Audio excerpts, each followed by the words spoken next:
Good morning दोस्त। मैं पवन Kumar, genius zone Islampur और हुलासगंज के कोचिंग का मार्गदर्शक आप लोगों के सामने फिर से एक बार प्रस्तुत होने का मौका मिला है। और आज हम डिस्कस करेंगे जो हमारा क्लास 10th का जो टॉपिक बचा हुआ था। मतलब एक लेक्चर मैंने पढ़ा दिया था और दूसरा लेक्चर आज स्टार्ट करना था और उसमें हम लोग फिजिक्स पढ़ रहे थे। फिजिक्स में हम लोग जो चैप्टर पढ़ रहे थे वो 4th चैप्टर था, विद्युत धारा पढ़ रहे थे। और विद्युत धारा में हम लोग जहाँ तक पढ़ाए थे उसके आगे आज कंटिन्यू करने वाले हैं। तो सभी लोग जो भी क्लास 10th के छात्र हैं वो कृपया अपने अपने कॉपी को बाहर निकाल लें और जैसे जैसे मैं बोलूँगा उस तरह से आप लोग लिखने के लिए प्रयास करेंगे, ठीक है। तो आज हम लोग वो टॉपिक जो स्टार्ट करते हैं वो हेडिंग डालिए आप, विद्युत विभव। ये बहुत ही इंपॉर्टेंट टॉपिक है, इसको समझना। ये अगर आप अभी समझ जाते हैं तो आगे भी इसका 11th या 12th में उपयोग है, ठीक है। मेनली रूप से 12th में इसका उपयोग करेंगे, बट अभी जो हमें हेडिंग डालना है वो क्या डालना है, विद्युत विभव। हेडिंग डालिए विद्युत विभव।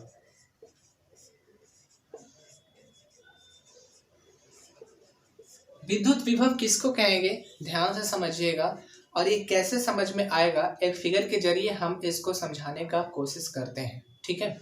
एक फिगर के जरिए हम इस विद्युत विभव को समझाने का प्रयास करेंगे आप लोग के सामने और आप उसको अच्छी तरह से देखिएगा, ध्यान से देखिएगा ताकि आपको अच्छे से क्लियर हो जाए।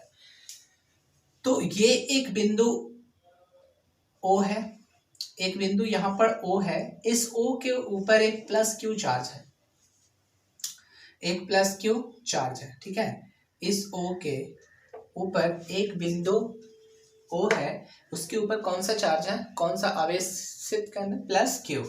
इसके बाद कुछ दूरी पर एक बिंदु क्या है, P है, ठीक है। एक बिंदु क्या है, P। नीचे वाला जो बिंदु है वो O है, उसके कुछ देर बाद मतलब कुछ दूरी पर स्थित कौन सा चार्ज है, चार्ज नहीं है, ये बिंदु है, कौन सा है, P। समझ में आ रहा है। ये O है और ये बिंदु P है और कुछ दूर पर dot dot dot dot dot यहाँ पर मान लेते हैं अनंत है, इन्फिनिटी है, ये अनंत है, ठीक है। यानी कि प्लस Q आवेश को, इस प्लस Q आवेश को, इस छोटे प्लस Q आवेश को, समझ में आ रहा है मैं क्या बोल रहा हूँ। ये जो प्लस छोटा Q है आवेशित करना है, ये वाला नहीं, ये वाला अगर इधर की ओर आएगा तो वो क्या होगा, विकर्षण होगा। आकर्षण तो होगा नहीं, क्यों, क्योंकि इस पर भी प्लस चार्ज है, उस पर भी प्लस चार्ज है। तो प्लस प्लस आपस में क्या करता है, विकर्षित करते, विकर्षित मतलब दूर भेजेगा। ये इसको ये जो है ना बड़ा वाला Q, इसको नहीं आने देगा क्योंकि इसके पास भी प्लस चार्ज है, इसके पास भी प्लस चार्ज है। हाँ, उस स्थिति में आ सकता था जब इसके पास माइनस चार्ज होता और इसके पास प्लस चार्ज होता तो दोनों सट जाता, बट दोनों के पास प्लस चार्ज है तो दोनों क्या करेंगे, एक दूसरे को भगाएंगे, ठीक है। जैसे अगर यहाँ पर ये प्लस चार्ज है, इसको इधर की ओर ला रहे हैं, इधर की ओर जबरदस्ती ला रहे हैं, ठीक है। तो कुछ प्लस Q है वो कार्य करेगा, क्या करेगा, कार्य करेगा, ठीक है। और इस बिंदु पर हम ला रहे हैं, किसी एक बिंदु पर, और ये कौन सा बिंदु है, P बिंदु है। कौन सा बिंदु है, ये P बिंदु है। तो इसी को हम लोग क्या कहेंगे, विद्युत विभव। क्या कहेंगे, विद्युत विभव। परिभाषा कैसे करेंगे, यह एक तरह का कार्य है या कार्य का परिमाण है जो किसी भी आवेश को अनंत से किसी बिंदु P तक लाने में किया गया हो, ठीक है। तो इकाई आवेश होनी चाहिए, आवेश जो होनी चाहिए वो कैसे होनी चाहिए, इकाई आवेश। तो ऐसे आप लोग परिभाषित कर सकते हैं कि इकाई आवेश को अनंत से किसी बिंदु P पर लाने में किया गया कार्य को ही हम लोग विद्युत विभव कहेंगे। समझ में आ रहा है, लाया गया, किया गया कार्य को ही हम लोग विद्युत विभव कहेंगे, ठीक है। अब ये लाने में क्या होता है कि कुछ वर्क करना पड़ता है, क्या करना पड़ता है, वर्क करना पड़ता है, ठीक है। तो हम लोग विद्युत विभव को जो सूचित करते हैं वो V से सूचित करते हैं, V। तो विद्युत विभव क्या है, नॉर्मली जो काम किया गया है, किसके द्वारा, इस प्लस क्यू के द्वारा कहां से आ रहा है भाई, अनंत से आ रहा है। किस बिंदु पर आ रहा है भाई, पी बिंदु पर आ रहा है। तो काम कितना हुआ, मान लेते हैं कि W काम हुआ है। कितना काम हुआ है, W। और कौन काम कर रहा है, आवेश। ठीक है, तो V is equal to W by Q, यहां से फॉर्मूला मिला। ठीक है, समझ में आ रहा है। यहां से क्या मिला हमें, V बराबर W बटा क्यू।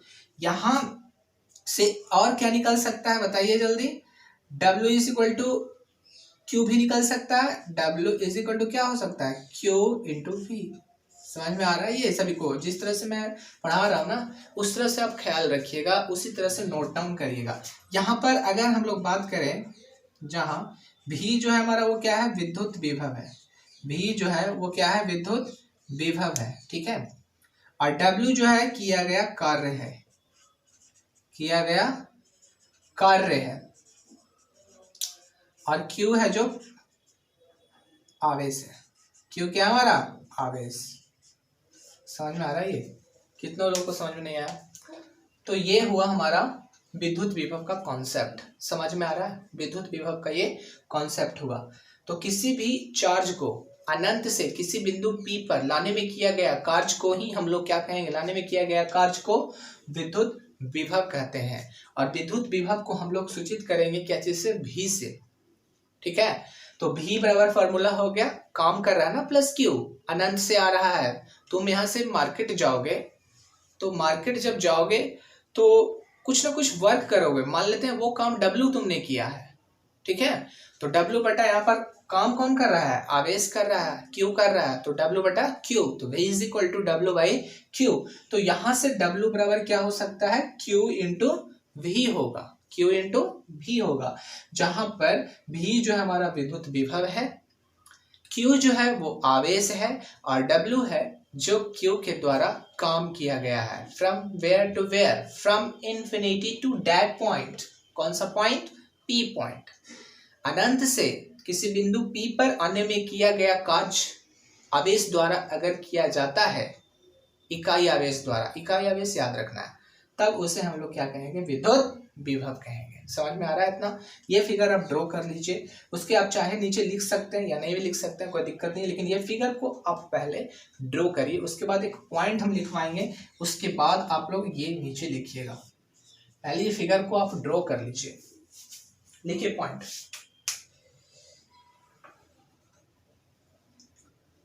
किसी बिंदु पर विद्युत विभव कार्य, विद्युत विभव कार्य का वह परिमाण है, कार्य का वह परिमाण है जो प्रति एकांक, एकांक के बगल में आप लिख सकते हैं इकाई, जो प्रति इकाई आवेश को अनंत से, कहां, अनंत से उस बिंदु तक लाने में किया जाता है, उस बिंदु से लाने में किया जाता है। अगला पॉइंट और लिखिएगा, इसको थोड़ा सा ब्रीफिंग करके लिखते हैं। किसी आवेश को, या ऐसे लिख सकते हैं, किसी इकाई आवेश को अनंत से किसी बिंदु P पर लाने में किया गया कार्य को ही विद्युत विभव कहेंगे, किया गया कार्य ही विद्युत विभव कहलाता है। समझ में आ रहा, ये सभी को समझ में आया। ठीक है, अब एक चीज और ध्यान रखिएगा कि अनंत पर जो किसी भी कण का आवेशित विद्युत विभव जो होता है वो 0 होता है।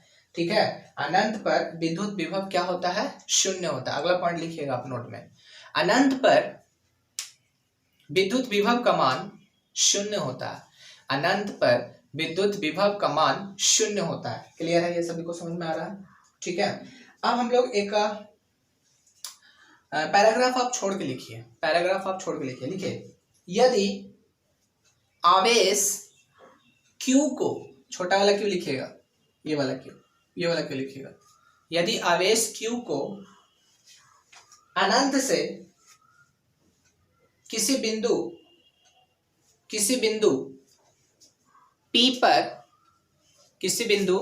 P पर लाने में किया गया कार्य या कार्य W हो तो उस बिंदु पर विद्युत विभव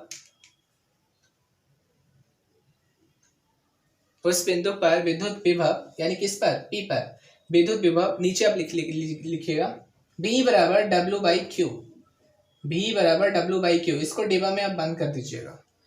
V बराबर W/Q, उसके नीचे लिखेगा W बराबर Q इंटू V, इसको भी डिब्बा में बंद कर दीजिएगा। नीचे लिखेगा जहां V बराबर विद्युत विभव, W बराबर किया गया कार्य और Q बराबर आवेश। ये सभी को समझ में आ जाना चाहिए, ठीक है। अब हम लोग बात करते हैं विद्युत विभव का, तो बात कर लिए। अब यहाँ पर विद्युत विभव का मात्रक का भी बात करते हैं कि विद्युत विभव का मात्रक क्या होता है। ये भी बोर्ड एग्जाम में पूछता है कि what is the SI unit of विद्युत विभव, मतलब इलेक्ट्रिक पोटेंशियल, ठीक है। इलेक्ट्रिक पोटेंशियल अंग्रेजी में इसको इलेक्ट्रिक पोटेंशियल कहते हैं, ध्यान दीजिएगा। तो इलेक्ट्रिक पोटेंशियल्स का यानी कि विद्युत विभव का जो एसआई मात्रक होता है वो वोल्ट नॉर्मली माना जाता है, ठीक है। क्या माना जाता है? वोल्ट माना जाता नहीं, होता ही है, ठीक है। तो विद्युत विभव का एसआई मात्रक जो होता है वो क्या होता है? वोल्ट होता है। लेकिन एक और एसआई मात्रक होता है इसका, जैसे हम लोग डिराइव करेंगे V बराबर क्या है? W/Q है ना। W का जो यूनिट होता है, W यहाँ पर क्या है? कार्य है, और कार्य का मात्रक क्या होता है? जूल होता है। क्या होता है? जूल। और ये Q है हमारा, Q जो आवेश है, आवेश का क्या होता है? कूलाम होता है। आवेश का क्या होता है? कूलाम होता है। तो इसका विद्युत विभव का जो मात्रक होगा वो जूल पर कूलाम होगा, जूल पर कूलाम। और जूल पर कूलाम को ही हम लोग क्या बोलते हैं? वोल्ट कहते हैं। समझ में आ रहा है?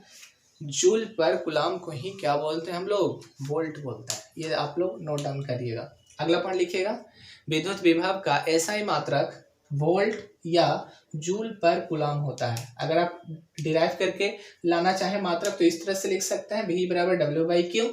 W का एसआई मात्रक क्या होता है? जूल। कार्य का आप लोग एसआई मात्रक पढ़े होंगे क्लास 10th में, नहीं 9th में भी पढ़े होंगे। तो जूल, और कूलाम हो गया इसका आवेश का, तो जूल पर कूलाम, और जूल पर कूलाम को हम लोग वोल्ट कहते हैं, ठीक है। तो एसआई मात्रक विद्युत विभव का हमें पता चल गया। अब इसमें तो कोई डाउट नहीं है किसी को, ठीक है। अब यहाँ पर ध्यान दीजिएगा कि फॉर्मूला कैसे हो सकता है। एक फॉर्मूला और हो सकता है कि 1 वोल्ट बराबर हम लोग क्या लिख सकते हैं, 1 वोल्ट बराबर क्या लिख सकते हैं। तो इसको हम लोग मिटा दे रहे हैं और आगे आप लोग देखिएगा। यहां से हम लोग बोल सकते हैं कि 1 वोल्ट बराबर क्या हो सकता है? 1 जूल बटा 1 कूलाम, है ना, ठीक है। या फिर लिख सकते हैं 1 वोल्ट किसके बराबर हो गया? 1 जूल पर कूलाम के बराबर, या ठीक है 1 वोल्ट है जो 1 जूल पर कूलाम के बराबर होता है, ठीक है। 1 volt is equal to 1 joule per coulomb, ठीक है। ये लिख लीजिए आप,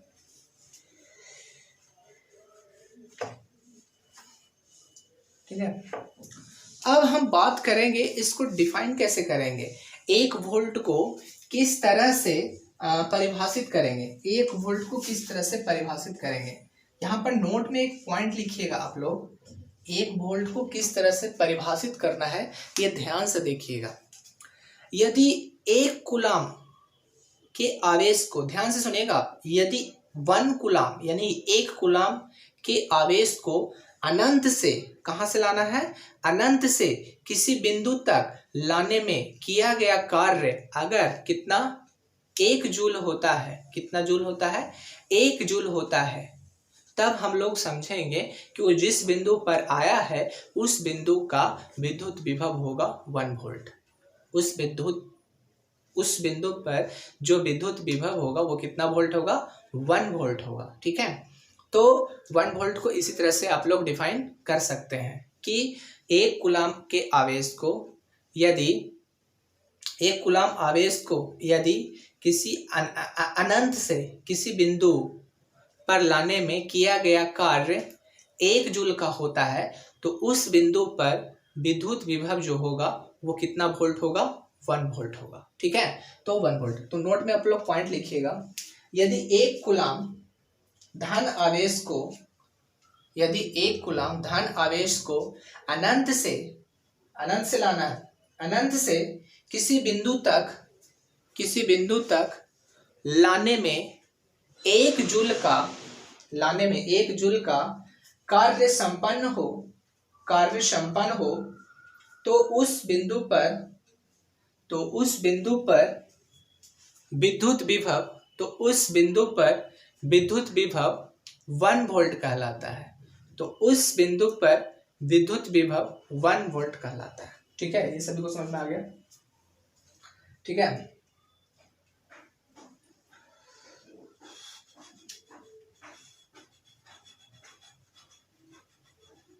ये आप नोट डाउन कर लीजिएगा। ठीक है, अब ये एक इटली का वैज्ञानिक था अलेजांड्रो वोल्टा, उसी के नाम पर विद्युत विभव का जो मात्रक है वो वोल्ट रखा गया है, ये ध्यान दीजिएगा। ठीक है, उसके सम्मान में रखा गया। ठीक है, अब देखिए एक चीज और ध्यान देते हैं कि एक पॉजिटिव चार्ज है, धन आवेशित कण है, एक ऋण आवेशित कण है। तो यहां पर धन आवेशित जो चार्ज है उसके लिए विद्युत विभव जो होगा वो धनात्मक होगा। ठीक है, उसके लिए क्या होगा, धनात्मक। लेकिन जो चार्ज ऋणात्मक है, ऋण आवेशित कण है, तो उसके लिए जो विद्युत विभव जो होगा वो ऋण आवेशित होगा। ठीक है, ये भी पॉइंट इंपॉर्टेंट है। धनावेश चार्ज के लिए, धनावेश जो पॉजिटिव चार्ज है उसके लिए विद्युत विभव पॉजिटिव होगा। जो नेगेटिव चार्ज है, ठीक है, नेगेटिव मतलब ऋणात्मक आवेश है, उसके लिए विद्युत विभव जो होगा वो कैसा होगा, नेगेटिव होगा। ये भी आप पॉइंट लिखिए। अगला पॉइंट लिखिए। लेकिन अगर बात करेंगे आवेशित वस्तु का तो उसका विद्युत विभव जो होता है वो क्या होता है, आवेशित नहीं, अनावेशित, जो मतलब चार्ज नहीं है, या बोल सकते हैं उसमें equal number of positive charge and equal number of negative charge are available. मतलब ये कह सकते हैं कि उसके अंदर पॉजिटिव चार्ज भी उतना ही है, नेगेटिव चार्ज भी उतना ही है। तो वो जो हो गया वो कैसा हो गया, अनावेशित। ठीक है, तो अनावेशित जो बॉडी चार्ज होता है, अनावेशित पर जो विद्युत विभव होता है वो क्या होता है, 0 होता है। क्या होता है, 0 होता है। ध्यान रखिएगा। तो अनावेशित जो भी वस्तु आपको दिखाई दे वहां पर आप लोग बोल सकते हैं कि उसमें विद्युत विभव जो है वो क्या है, 0 है। लेकिन कोई पॉजिटिव है तो उसका विद्युत विभव पॉजिटिव होगा। ठीक है, जो भी आवेशित कण पॉजिटिव है विद्युत विभव पॉजिटिव, और अगर नेगेटिव है तो ऋणात्मक होगा। पॉइंट आप लिखिए। अनावेशित वस्तु का विभव 0 होता है। अनावेशित वस्तु का विभव 0 होता है। अगला पॉइंट लिखिएगा। एक धनावेशित वस्तु का विभव धनात्मक होता है। एक धनावेशित वस्तु का विभव धनात्मक होता है तथा एक ऋणावेशित वस्तु का विभव ऋणात्मक होता है, तथा एक ऋण आवेशित वस्तु का विभव या विद्युत विभव बोल सकते हैं ऋणात्मक होता है। पॉजिटिव के लिए पॉजिटिव, नेगेटिव के लिए नेगेटिव, लेकिन न्यूट्रल है, अनावेशित है, कोई चार्ज नहीं है, तो उस पर विद्युत विभव जो होगा वो लड्डू होगा, 0 होगा। क्लियर हो गया? ये समझ में आ जाना चाहिए आप लोग को। ठीक है, अब ये जब समझ में आ गया है विद्युत विभव, तो हम आशा करेंगे कि आगे का भी जो टॉपिक है वो आपको अच्छी तरह से क्लियर होगा। अगर नहीं क्लियर हुआ है तो इस वीडियो को बार बार देखिए कि विद्युत विभव आखिर कहते किसको है। तो इसमें कुछ नहीं है, बस इतना याद रखना है कि किसी भी चार्ज को अनंत से, चार्ज जो होना चाहिए वो इकाई आवेश होना चाहिए। ठीक है, इकाई आवेश को अनंत से किसी बिंदु P तक लाने में किया गया कार्य को ही हम लोग क्या कहते हैं, विद्युत विभव कहते हैं। ये ध्यान दीजिएगा। ठीक है, और ऐसे मात्रक तो आपको याद ही रहेगा, वोल्ट याद रहेगा। ठीक है,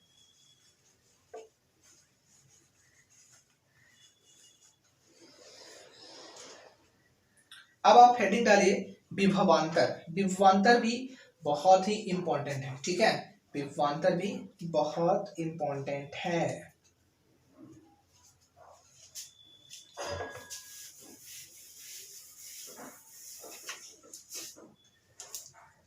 हेडिंग डालिएगा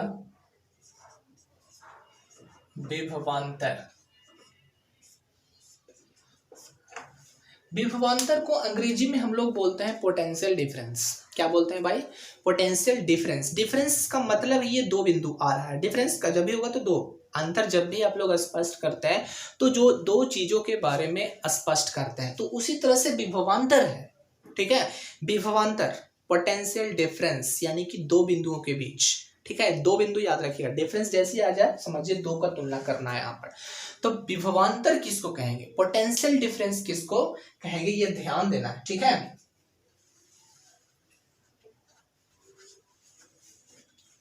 तो यहां पर डिफरेंस है, यहां पर देखिएगा, ध्यान से सुनिएगा कि प्रति इकाई आवेश को अनंत से, कहां से, अनंत से एक बिंदु से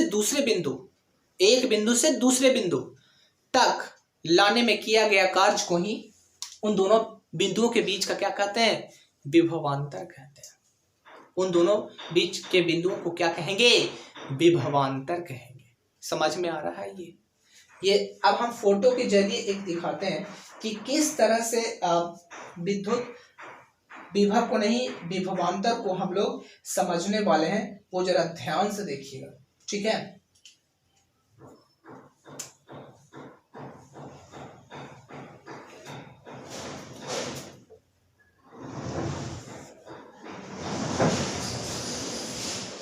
किस तरह से लिखिएगा,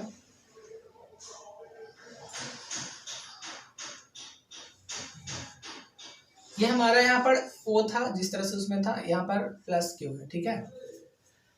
अब क्या है कि ये जो पॉइंट है ना, ये ए पॉइंट है, कुछ देर पर दूरी पर स्थित है बी, यहाँ पर प्लस क्यू है, ठीक है। इसको इधर की ओर ला रहे हैं, ठीक है। तो ये कहाँ से कहाँ आ रहा है, बी से ए की ओर आ रहा है। इसका जो विभव होगा यहाँ पर क्या होगा, भी ए होगा। यहाँ पर बी पॉइंट है, यहाँ पर इसका विभव क्या होगा, भी होगा, ठीक है। तो ये जो चार्ज है वो बी से कहाँ की ओर जा रहा है, ए की ओर जा रही है। कहाँ जा रही है, बी से ए की ओर। तो यहाँ पर जो कार्य होगा वो क्या होगा, डब्ल्यू ए बी। क्या होगा, डब्ल्यू ए बी। बी से ए के बीच कार्य हो रहा है, बी से ए के बीच कार्य हो रहा है, ठीक है। या फिर विभव, यहाँ पर डब्ल्यू नहीं होगा, भी होगा। विभव क्या होगा, भी ए बी। क्या होगा, भी ए बी। अब भी A B is equal to क्या लिख सकते हैं, भी ए माइनस भी बी। और कितना काम हुआ, बी से ए आने में, मान लिया कि डब्ल्यू काम हुआ, डब्ल्यू ए बी। अब बटा कौन काम किया है, प्लस क्यू। तो यहां से हमारा भी ए बी जो पोटेंशियल डिफरेंस मिला, यानी कि विभवांतर मिला, V A B is equal to W A B बटा प्लस क्यू, ठीक है। तो ये क्या है, दो बिंदुओं के बीच अगर कार्य होता है इकाई आवेश के द्वारा, तो उसके परिमाण को हम लोग क्या कहेंगे, विभवांतर। तो विभवांतर जब भी होगा तो दो बिंदुओं के बीच होगा। जो वर्क होगा वो कितने बिंदुओं के बीच होगा, दो बिंदुओं को के बीच होगा। पॉइंट आप लिखिएगा, पहला पॉइंट लिखिएगा एरो देके, विभवांतर हेडिंग डाल दीजिए, उसके नीचे ये फिगर ड्रॉ कर दीजिए, उस फिगर के नीचे लिखना है। लिखिए, किन्हीं दो बिंदुओं के बीच विभवांतर की माप उस कार्य से होती है जो प्रति इकाई आवेश को एक बिंदु से दूसरे बिंदु तक ले जाने में किया जाता है। एक बिंदु से दूसरे बिंदु तक ले जाने में किया जाता है। ये समझ में आ रहा है, ये लिखिएगा। अगला पैराग्राफ छोड़ के लिखिएगा, यदि दो बिंदुओं, यहाँ पर दो बिंदु है, कौन कौन है, ए है और बी है। अगला पॉइंट लिखिएगा, पॉइंट नहीं पैराग्राफ छोड़ के लिखिएगा। यदि दो बिंदुओं ए और बी के बीच विभवांतर भी ए बी हो। भी ए बी कैसे लिखिएगा, इस तरह से, भी ए बी। यदि दो बिंदु ए और बी के बीच विभवांतर कितना हो, भी ए बी, को भी तथा बिंदु बी से बिंदु ए तक आवेश Q को ले जाने में किया गया कार्य WAB हो, तब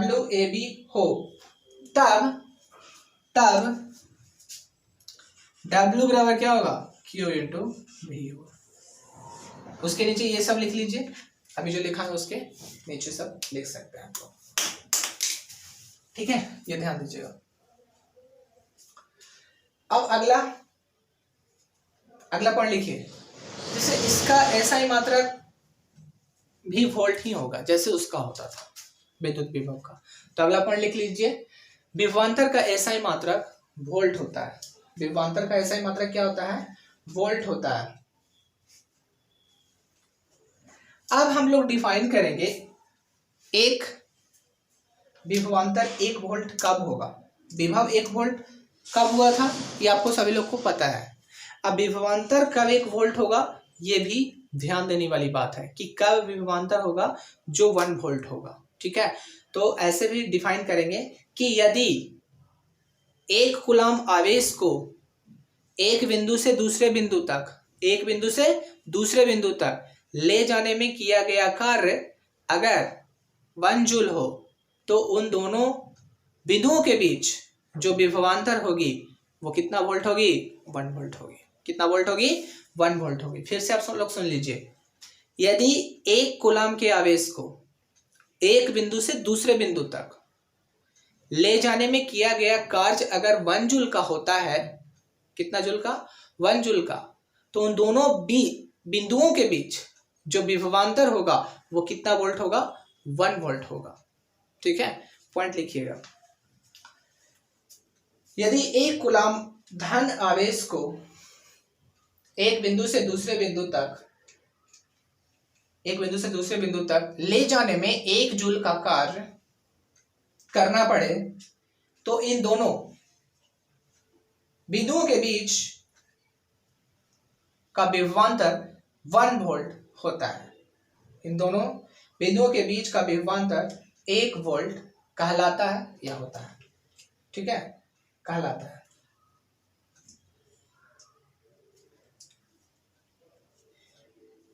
अगला हेडिंग रहेगा आवेशों का प्रवाह।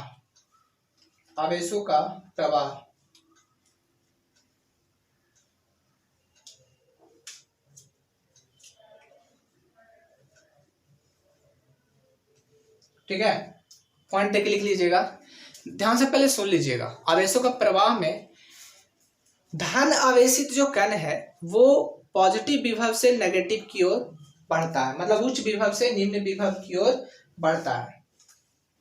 नहीं, उल्टा बोल दिए, धन आवेश जो है हमेशा उच्च विभव से निम्न विभव की ओर बहेगा, चलेगा, ठीक है, लिख लीजिएगा पॉइंट। धन आवेश उच्च विभव से निम्न विभव की ओर गतिशील होता है, ये हमेशा गतिशील होगा, पॉजिटिव टू, ठीक है। धन आवेश उच्च विभव से निम्न विभव की ओर गतिशील होता है। अगला पॉइंट लिखिएगा, एक ऋण आवेश निम्न विभव से उच्च विभव की ओर गतिशील होता है। एक ऋण आवेश निम्न विभव से उच्च विभव की ओर गतिशील होता है। तो जो नेगेटिव चार्ज है वो कम विभव से ज्यादा विभव की ओर जाना चाहेगा, ठीक है, कम विभव से ज्यादा विभव की ओर जाना चाहेगा। तो ये आज का जो टॉपिक था ये कितनों को समझ में नहीं आया, क्योंकि आज हम लोग बहुत इम्पोर्टेंट दोनों जो टॉपिक था हमारा, एक तो हमारा विद्युत विभव था और दूसरा हमारा विभवांतर था। इन दोनों को समझना बहुत अच्छा तरीके से समझना है, और अगर नहीं भी आए समझ में तो एक बार फिर से वीडियो को पॉज कर करके बार बार देख सकते हैं, फिगर को समझिए और समझिए कि किस तरह से मैंने इसे बताया है, उसी तरह से आप फॉलो करिएगा, उसी तरह से आप नोट्स बनाइएगा और नोट्स को बार बार रिवाइज करिएगा। ठीक है, इस दौरान ये जो ऑनलाइन क्लासेस है, अब आज से आप लोग का जो वीडियो होगा क्लास 10th का, वो बेसिकली अब डेली आएगा। ठीक है, हो सकता है कि ये जो 10th का है, इस समय लेक्चर मैं जो बनाऊं, मॉर्निंग में जो लेक्चर होगा वो हो सकता है कि एक फिजिक्स का हो और शाम में जो लेक्चर हो वो केमिस्ट्री का होगा, क्योंकि केमिस्ट्री का मांगे बढ़ रही है। तो मैं भी सोचा हूँ कि केमिस्ट्री को भी आपको लेकर चलूँ, और जो बायो बचेगा उसको हम लोग ऑफलाइन देख लेंगे क्लास में। ठीक है, तो फिजिक्स और केमिस्ट्री का क्लास 10th का कॉम्बिनेशन चलेगा। एक वीडियो सुबह होगा रिलीज और एक वीडियो शाम में रिलीज होगा। तो आप दोनों वीडियो को रात में देख सकते हैं या दिन में देख सकते हैं, कभी भी देख सकते हैं, या फिर अगले दिन देख सकते हैं। ठीक है, तो वीडियो को ज़्यादा से ज़्यादा आप लाइक कीजिए, सब्सक्राइब कीजिए, दूसरों को भी बताइए कि इस तरह का क्लासेस अवेलेबल है, आप लोग क्लास कर सकते हैं, कोई इश्यू नहीं है, कोई पैसा नहीं, फ्री ऑफ कॉस्ट। ठीक है, अभी तो फ्री ऑफ कॉस्ट ही चल रहा है, और ये आशा करेंगे कि 1-2 महीने और इसी तरह से चले, ताकि आपका सिलेबस जो है वो फ्री ऑफ कॉस्ट में पूरा हो जाए। ठीक है, और इसके बाद हम लोग कोशिश करेंगे, अगर ये पूरा चैप्टर अच्छी तरह से क्लियर हो जाए तो क्वेश्चंस करेंगे। अगर लॉकडाउन बढ़ता है तो नहीं, लॉकडाउन बढ़ेगा तब तो क्लासेस स्टार्ट हो जाएगी, कोई प्रॉब्लम ही नहीं होगा। अगर उस समय तक हम लोग जितना पीछे थे उतना अगर आगे हो जाएंगे तो हम लोग को कोई प्रॉब्लम नहीं है। और आप लोग ध्यान दीजिएगा, ज़्यादा से ज़्यादा पढ़िए, जितना चीज़ आपने खोया है उससे कहीं और ज़्यादा अभी पाने का मौका है। ये पढ़ाई का मौका है, ये मोबाइल चलाने का मौका नहीं है। मोबाइल अगर आप चला रहे हैं तो कृपया कर उस मोबाइल को बंद कर दीजिए। सिर्फ और सिर्फ अगर मोबाइल का उपयोग कर रहे हैं तो सिर्फ और सिर्फ यूट्यूब में मेरा लेक्चर आप देखिए, बाकी चीज देखने का कोई आवश्यकता नहीं। हाँ, आप दूसरा लेक्चर देख सकते हैं, बट दूसरा चीज आप देख नहीं सकते हैं, क्योंकि ये आपका समय बहुत महत्वपूर्ण है और अभी बहुत इम्पोर्टेंट है। ठीक है, तो गार्जियन से भी हमारा रिक्वेस्ट है कि आप अपने बच्चों को मोबाइल तो दें, परंतु ये भी देखते रहें कि उन्होंने मोबाइल में लेक्चर खोल के रखा है या सॉन्ग खोल के रखा है। तो लेक्चर आप लोग जितना ज़्यादा देखिए उतना ज़्यादा अच्छा है बच्चों। ठीक है, तो आज बस इतना ही। अब कल या शाम को केमिस्ट्री का एक लेक्चर होगा, उसको ज़रूर देखना। केमिस्ट्री का हम जो चैप्टर है पीरियोडिक टेबल, शायद वो आज शाम को हो एक लेक्चर, तो उसको भी आप लोग देख लेना, अच्छा से नोट्स बना लेना। मैं कोशिश करूँगा इसको 1 महीने में पूरा ख़त्म करने का। अगर 1 महीना लॉकडाउन हो गया तो ये पूरा चीज़ हमारा एंड हो जाएगा। ठीक है, साइंस का कोई टेंशन नहीं, उसके बाद सिर्फ और सिर्फ टेंशन्स बाकी सब्जेक्ट्स के लिए लेना है। ठीक है, तो थैंक यू, जय हिंद, जय भारत। घर में रहिए, खुश रहिए, आनंदी सुख जीवन का व्यतीत करिए। ओके।